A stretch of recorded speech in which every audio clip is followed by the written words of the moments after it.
several reasons. First, he's completely unable to explain why Wikileaks is doing what it's doing.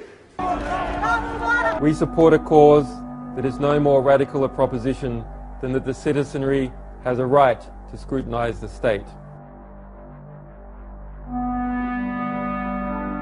Line them all up.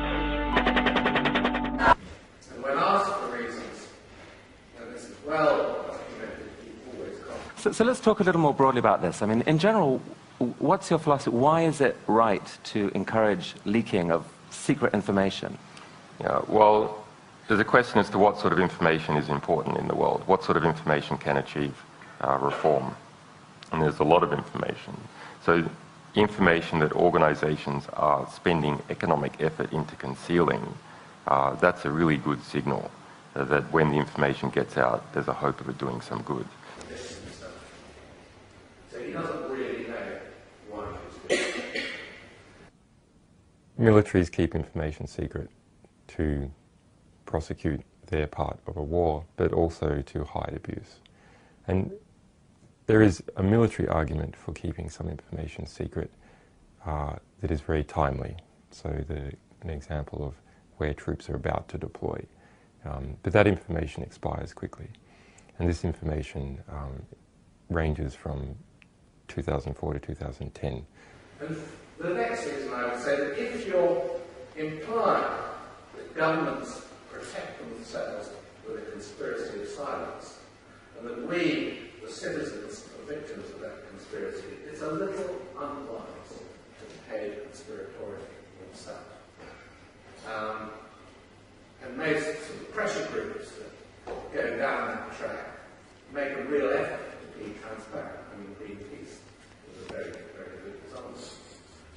And let's say its agenda is similar, but in a different area.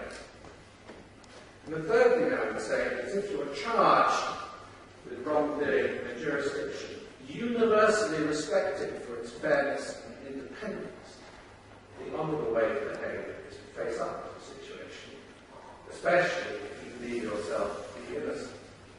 And frankly, it is completely idiotic to suggest that the Swedish judiciary is being pressurised by sinister forces.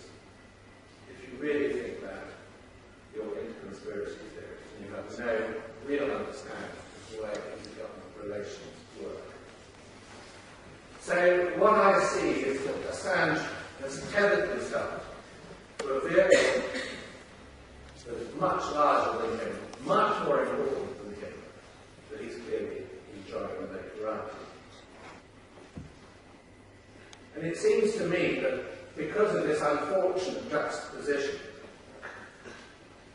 the Wikileaks phenomenon seems to be no more sophisticated than government secrecy bad, full disclosure and absolute transparency good for the citizens, and let us show you how you're being viewed, i.e. it is disclosure for disclosure's sake. And frankly, I find that pretty insulting. And my advice is that you should think carefully if you don't think of that. And I especially dislike someone like Assange implying that he's actually acting in the public interest without any attempt to explain why and how. I think one of the things that surprises me with young people I talk to is their approaches with private information. My strong advice to you is to be very, very careful what you actually put on social networks. And even if you erase it, it's actually still there and can be recovered.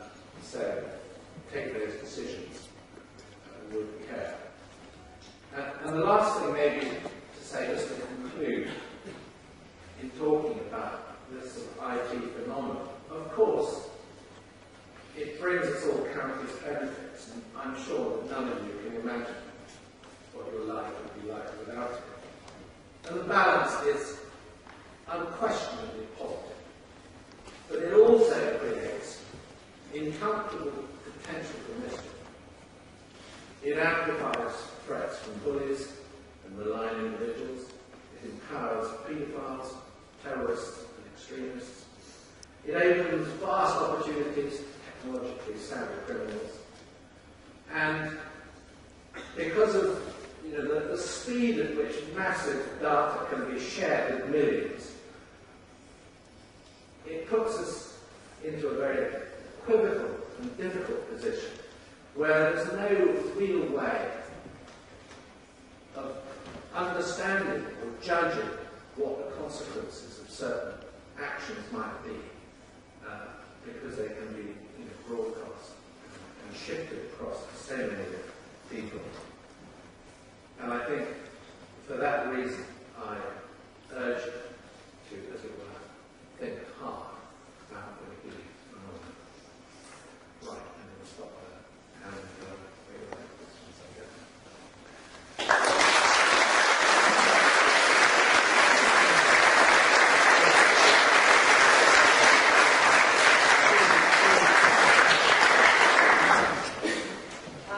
Well, I wonder how many of us will be turning on Facebooks tonight. Yes, in fact, anyone?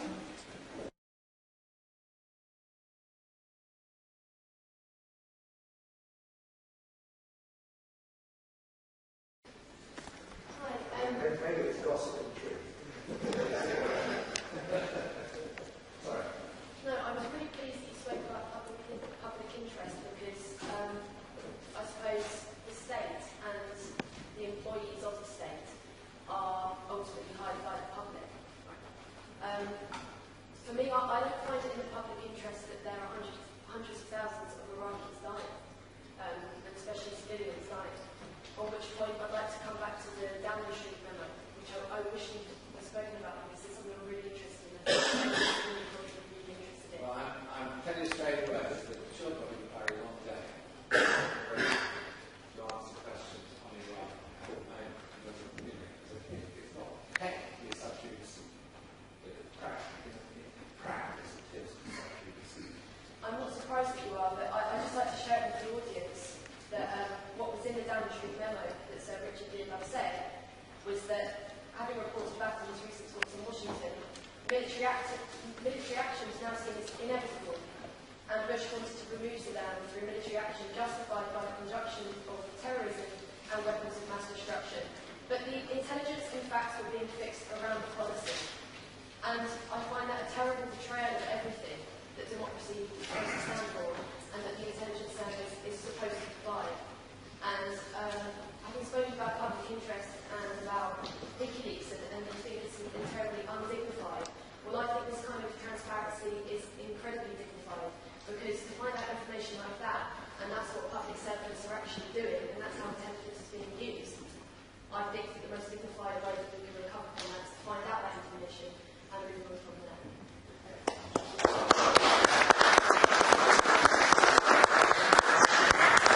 Just make one small point. The Downing Street memo, which you just read, is a misquotation. But it was provided from And what I say is not on the public record.